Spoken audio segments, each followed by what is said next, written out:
Hey guys, I want to welcome you to the weekly Wednesday for the Financial Freedom newsletter, where every week, every Wednesday, we delve into something inspirational, motivational, something excerpt taken from the Financial Freedom weekly newsletter.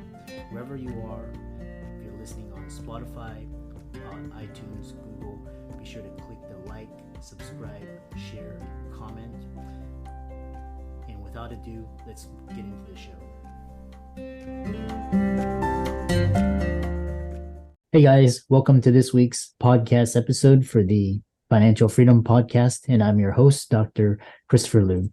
And as you know, on my freedom to determine the secret sauce of life, freedom, quality of life, I boiled it down to 4 components: time, freedom, location, emotional, and health freedom. And once I discovered that secret sauce, I was on a mission to find those people that were living the life, living the dream, and getting their insights and distinctions and sharing it. So today I'm happy to introduce Courtney Elmer, and she is a founder of Antifragile Entrepreneurship, and she's got an amazing story talking about resiliency, embracing anti-fragility. So today's talk is all going to be about mindset and podcast marketing. So Courtney, introduce herself and take it away. So Courtney, welcome. Dr. Liu, thank you for having me. It is an honor to be here.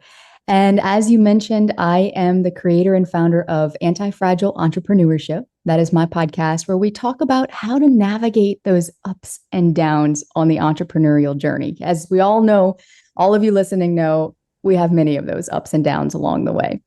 And my business, The Effortless Life, our goal is really to help entrepreneurs learn how to build businesses that can run without them and help them use their voice to catalyze positive change in the world. So I'm always down to talk about business systems, podcast marketing, and of course, anti-fragility and how to develop a mindset of anti-fragility in order to move through these ups and downs that we experience on our journey. Yeah, it's interesting because you mentioned this idea of ups and downs, and these ups and downs are happening more frequently, more often, more sudden, sometimes longer lasting. So that's why it's so important to have guests such as yourself. And so, we'll talk about mindset and then the marketing part, because you've, built these systems and you built a thriving business. So talk about embracing what does the concept mean, and leveraging adversity to your advantage as a hidden opportunity.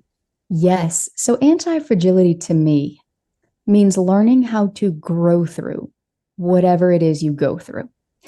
And this was a concept that was discovered by a man named Nassim Nicholas Taleb. He's an author of the book Antifragile. And he used to work in risk management in the financial industry. And he began to notice that there were certain systems within nature, within governments, within families, within business that were more anti-fragile than others. And what that means, really, anti-fragility goes a step beyond resilience. Whereas we often think of resilience being kind of the end-all be-all. Gosh, if I could just get more resilient, I'll be able to bounce back better from stress, withstand the pressure from work that I'm getting from my boss, right? Or the pressure to perform within my business and generate income.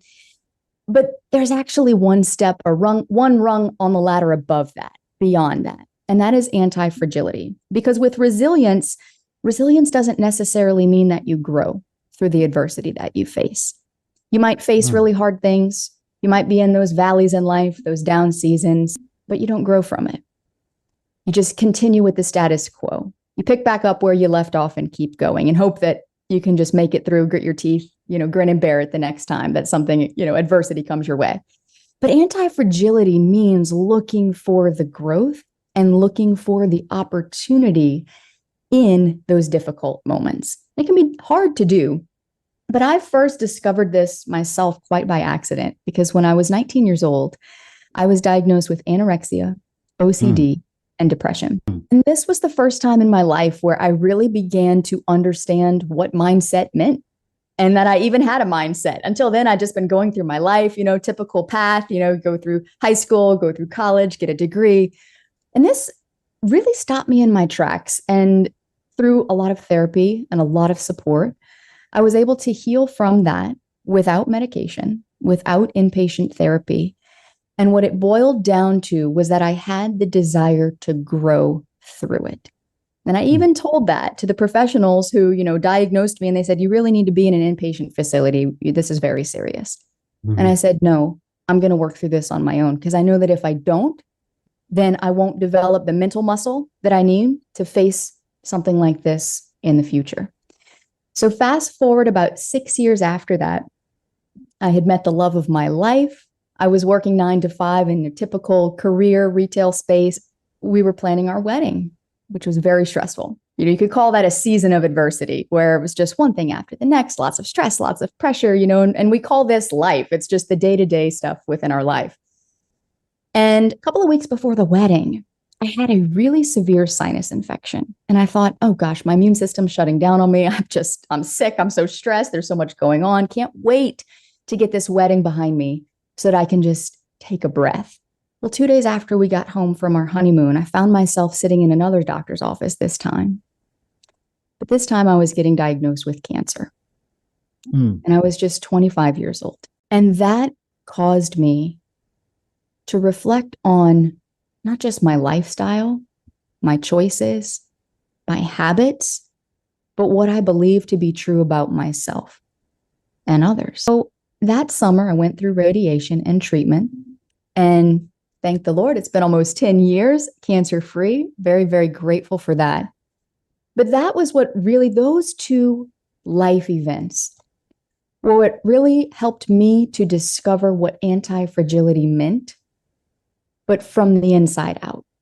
It wasn't book knowledge. It wasn't learning about this concept and then trying to navigate it or apply it in my life. But it was learning about this because of the adversity that I faced. And as I looked back on those very difficult seasons and moments in my life, I started to examine, what really were some of the beliefs that I developed about myself in those times to help me move beyond them. And there are a variety of beliefs, but one of the biggest ones was simply that I could get through this. This was happening for me. And that there was something waiting for me on the other side of this challenge. I just had to face it. And that the only way out was through. Couldn't go around it, couldn't go under it, couldn't skip past it, had to go through it. But in going through it, I was able to reap the fruit of those experiences. And that is what helped me develop more of a mindset of anti-fragility. Now here today, as I face day-to-day life, global pandemics, anything that that comes across our plate, you name it. But it's helped me to develop that mindset of what it really means to be anti-fragile. Yeah, very, all I can say is, wow, very, powerful, inspiring story. Going through it, it's almost like, the next crisis is like, okay, what's next? How do we get through this? And then, a good mentor was like, you want to use the hard, tough times to kind of, or I don't want to minimize it, but emotionally break even so that when the good times come, you can let it rip and roar and flourish. A lot of thing is, what are some common mindset shifts that entrepreneurs need to make in order to turn adversity into an opportunity? Great question. I love this. And one of the most powerful ones for me is going to sound really simple, but one of the beliefs that I had and still notice pops up from time to time in seasons of stress or seasons where I'm feeling extra pressure, extra overwhelm from my workload or whatever it might be, is the belief that I can't do this. And to replace that belief with, I can't do this alone. It is a very simple but very powerful shift. And going back to my experience, with the eating disorder and OCD and depression and navigating through that difficult time, that was the belief, or one of the beliefs, that pulled me through. Was because the reality is we can't do it on our own. We like to think we can. We like to feel like we're in control. But oftentimes there are things that happen that are beyond our control. The only thing we can control is our reaction and our response to it and how we choose to move through it. So what I chose to do in that specific season, to give a specific example, was to surround myself with support and people who I knew that could help me to the degree that they could. Of course, I had to do my own inner work too. in order to move through that season.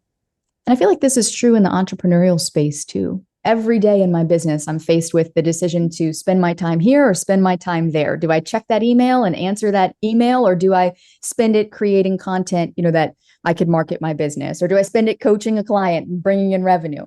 And we're faced with all of these choices. And sometimes we feel, without even knowing it, we think that we've got to do it all ourselves. Very common mindset. And then we get to a point in our business where we feel that pressure and it's like, gosh, I can't do it myself. How am I going to solve this problem? I feel so overwhelmed. And when you notice those moments where, you're going about your day, you could barely take a deep breath, you've got this feeling in the pit of your stomach, this pressure on the back of your neck and your shoulders, and you're just not quite sure how you're going to make it through another day operating at this level, this extreme, ask yourself or switch that belief out. Instead of, I can't do it alone.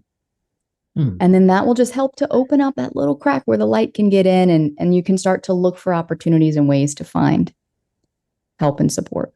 Yeah, I love that.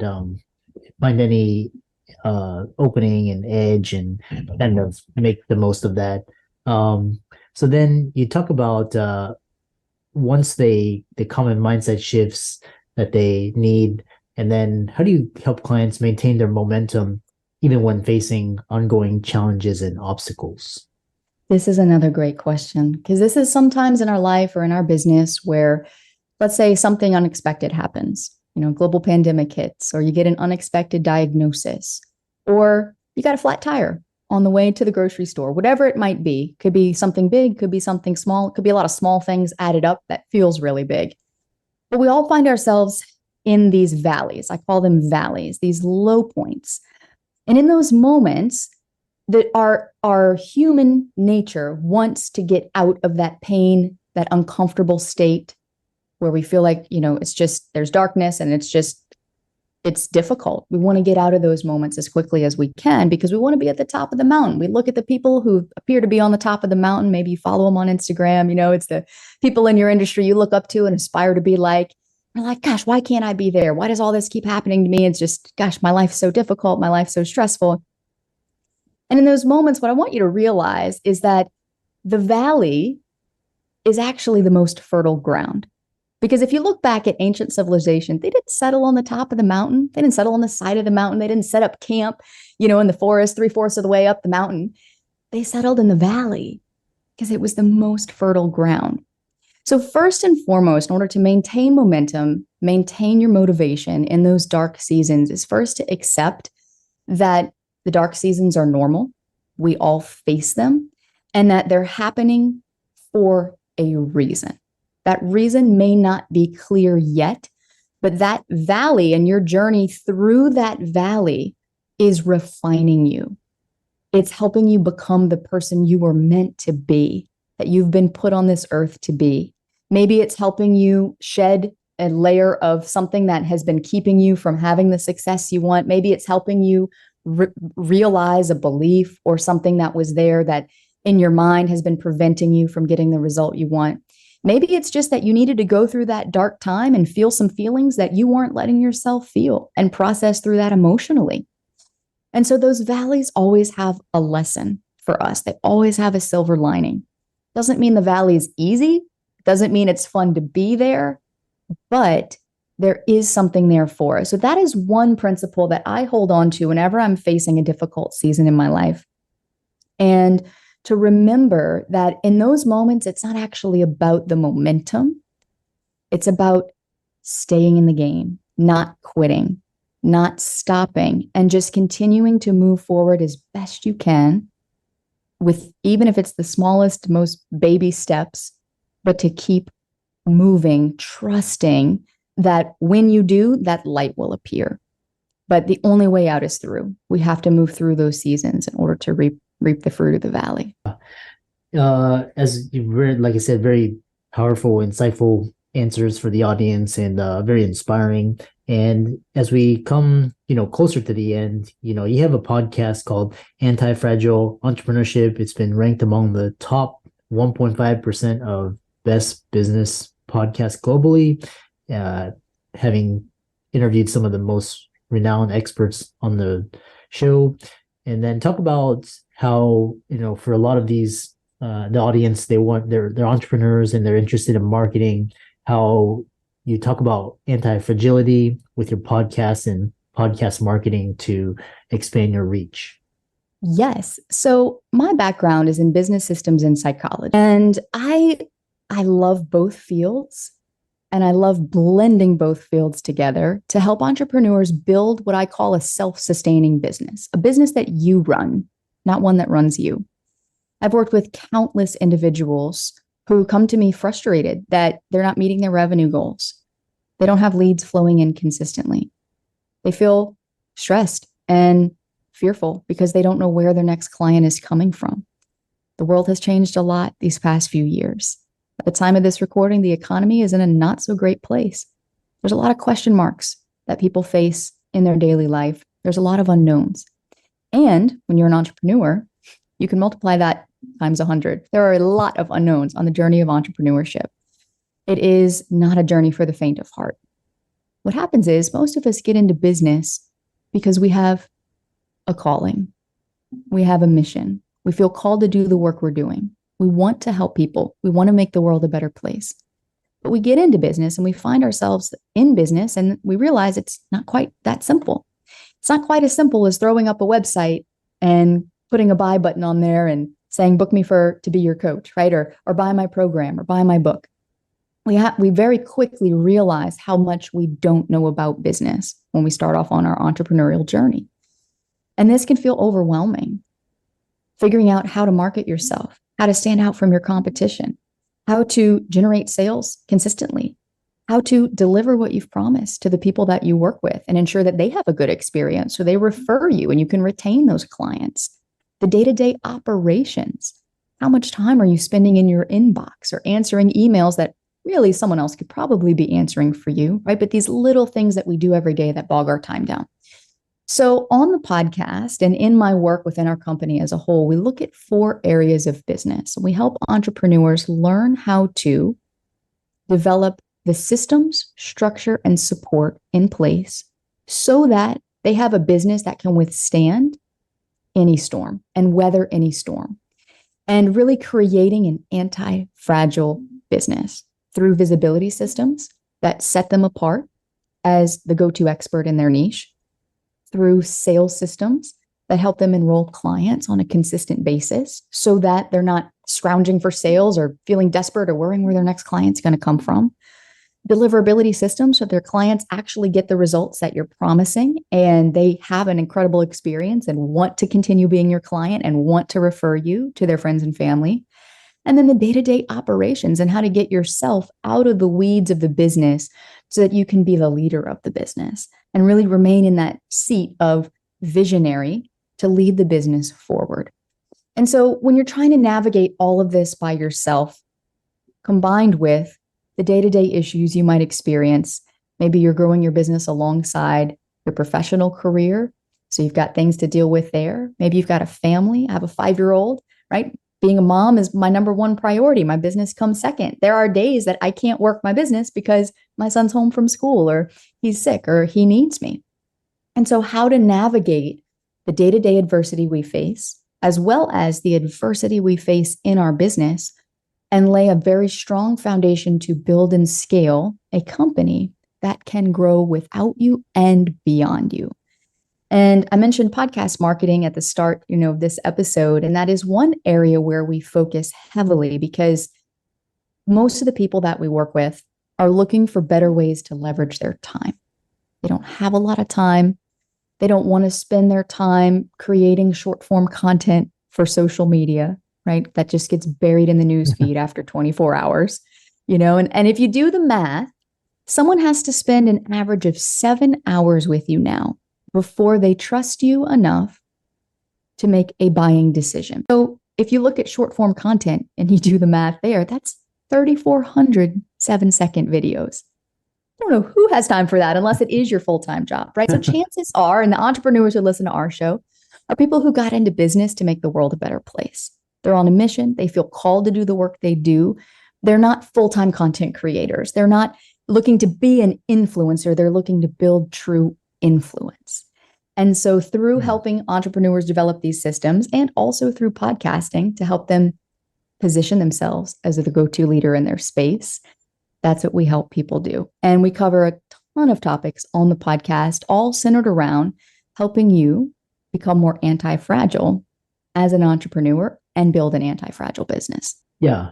What an amazing story. Entrepreneurship is all about growth and navigating through these crises and making your business more resilient, whether that's, Zoom, podcasting, YouTube, social media. That's interesting. I like that 7-hour rule. And plus it's, very more intimate when you're listening to a podcast or so how can people contact you, follow you, and work with you?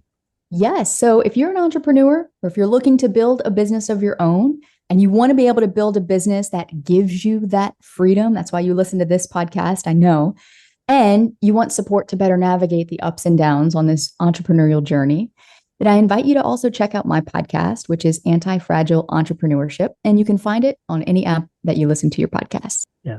And for all the audience out there, let's thank Courtney for sharing her amazing, inspiring, powerful story and sharing wisdom and nuggets about mindset and how to use podcasting and marketing to make an influence. So with that, all of her resources will be in the links in the show notes. And thanks so much for coming on to the show, and thanks for tuning in. Thank you for having me.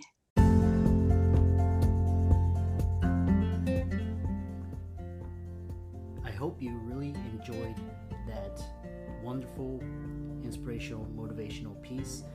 Again, wherever you are listening, if you liked it, be sure to like, comment, share, subscribe. We're on everywhere: Spotify, iTunes, Google, Amazon, Audible. And without much ado, be sure to thank this show's sponsors, and we'll see you next week.